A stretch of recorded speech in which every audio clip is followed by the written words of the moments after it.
আসসালামু আলাইকুম। এটা হচ্ছে ইউজ বাংলা। আমার প্রথম বিমানে ওঠার অভিজ্ঞতা। তো আমি একটু ভয় পেয়েছিলাম যে বিমানে আসলে কেমন হয়, কেমনি কী। তো আলহামদুলিল্লাহ কোনো রকমই প্রবলেম হয়নি।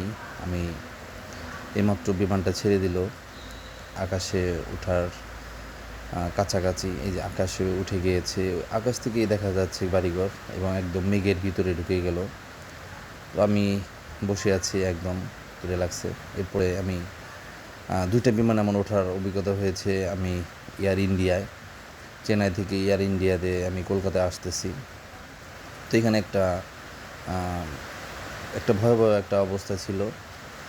তো আমি ভয় পেয়েছি এবং বিমানের সবাই ভয় পেয়েছে। আবহাওয়াটা ভালো ছিল না, দেখছেন বিমানটা কেঁপে গেছে। তো এরপরে বিমানটা ভালো মতোই আমাদের পাইলট ল্যান্ড করেছে। তো আলহামদুলিল্লাহ আমরা সুন্দর মতোই আমি কলকাতায় এসে পৌঁছেছি এবং সুন্দরভাবেই ল্যান্ড করেছে বিমানটা। তো আলহামদুলিল্লাহ আমার চ্যানেলটাকে আপনারা সবাই সাবস্ক্রাইব করবেন এবং নোটিফিকেশনটা দিয়ে দিবেন। তো সবাই ভালো থাকবেন।